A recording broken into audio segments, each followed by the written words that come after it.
রেমালের প্রভাব ধর্মনগরেও মুষলধারে বৃষ্টি ও দমকা হাওয়ায় সাধারণ মানুষ বাড়িঘর ছেড়ে অস্থায়ী শিবিরে আশ্রয় নিচ্ছে। দুদিনের টানা বর্ষণে ধর্মনগর শহরের পার্শ্ববর্তী বিভিন্ন গ্রাম প্লাবিত হয়ে আছে। অতিরিক্ত বৃষ্টির ফলে নদী নালা সহ জমিতেও জলের পরিমাণ অতিরিক্ত বেড়েছে। বিশেষ করে শহরের শিববাড়ি ও রাগনা এলাকায় জল মাত্রাতিরিক্ত বৃদ্ধি পেয়েছে। শিববাড়ি চড়ার পাড় এলাকায় প্রায় 250 পরিবারের বসবাস এবং প্রত্যেকের বাড়িঘর জলে পরিপূর্ণ হয়ে আছে। তড়িঘড়ি অস্থায়ী ক্যাম্প নির্মাণ করা হচ্ছে রাম ঠাকুর আশ্রমে। সেখানে বন্যায় বিপর্যস্ত পরিবারগুলিকে রাখার ব্যবস্থা করা হচ্ছে। ময়দানে প্রশাসনিক কর্মকর্তারা এবং কাউন্সিলররা রয়েছেন। বিকলাঙ্গ পরিবারকে কোনো রকমে তুলে নিয়ে শিববাড়ি অস্থায়ী ক্যাম্পে রাখা হয়েছে। টানা বর্ষণ ও বাতাসের গর্জনে মানুষের জনজীবন বিপন্ন হয়ে পড়েছে। মানুষ আশ্রয় খুঁজে বেড়াচ্ছে। যেভাবে বৃষ্টির জল বৃদ্ধি পাচ্ছে তাতে ধর্মনগরের বহু এলাকা প্লাবিত হয়ে অস্থায়ী ক্যাম্পের ব্যবস্থা করতে হবে বলে ধারণা করা হচ্ছে। তবে পুর পরিষদের কাউন্সিলর এবং প্রশাসন ময়দানে রয়েছে বলে জানা গেছে। ধর্মনগর প্রতিনিধির রিপোর্ট, নিউজ অবিকল।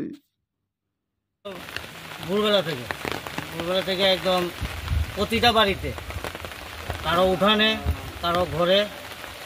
এদিকে একটা গলিতে ছিল একজন হ্যান্ডিক্যাপ, মানে এমন অবস্থা জল, ওনাকে বের করাই অনেক মুশকিল। ফায়ার সার্ভিসে খবর দিই, ফায়ার সার্ভিস আসে, ওনারা বের করে নিয়ে যায়। আর আমাদের এখানে রাম ঠাকুর আশ্রমে একটা অস্থায়ী শিবির করা হয়েছে, ওখানে নিয়ে ওনাকে রাখা হয়েছে। এবং আমি যাই এলাকাবাসী প্রত্যেককে বলে আসি যে রাম ঠাকুর আশ্রমে অস্থায়ী শিবির করা হয়েছে, বেশি অসুবিধা হলে আপনারা রাম ঠাকুর আশ্রমে আসবেন। পরিবার আছে এখানে বর্তমান? প্রায় তো এই ছড়াপাড়া এলাকায় 250 পরিবার আছে। প্রত্যেকের বাড়ি থেকে জল? প্রত্যেকের বাড়িতে জল। জল উঠার পর কোনো এনডিআরএফ বা কোনো মহকুমা শাসক এসেছেন? প্রশাসন থেকে লোক এসেছিল, এসে দেখে গেছে।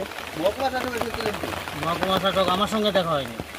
আমার বাড়িতেও জল ঘরে উঠে গেছে, জিনিসপত্র সব গুছিয়ে আমি বেরোলাম, ওই প্রত্যেকের সঙ্গে যোগাযোগ করলাম।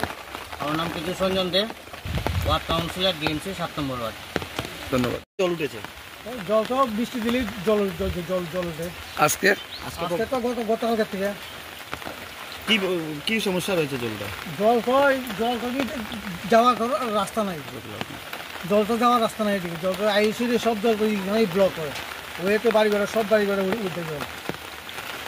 আপনাদের বড় ছিল আমরা ঘুরে আশ্রমে যাই প্রত্যেক বছর, থাকতে নাই যায়। এখন জল উঠার পর কোনো প্রশাসনিক লোক কেউ আইছিলেন আপনাদের সাথে? আমি তো বাইকে সামনে আইসি, টাউনে গেছিলাম, ঘরে খাওয়া যাচ্ছে খাওয়ানো আনবার লেগে। কই দিয়ে খাওয়ান আনলেন? হোটেল থেকে। মানে জল উঠলে হোটেলই আপনাদের বসা? হ্যাঁ, হোটেল দিতে লাগে না, রামঠাকুর আশ্রম দিতে লাগে।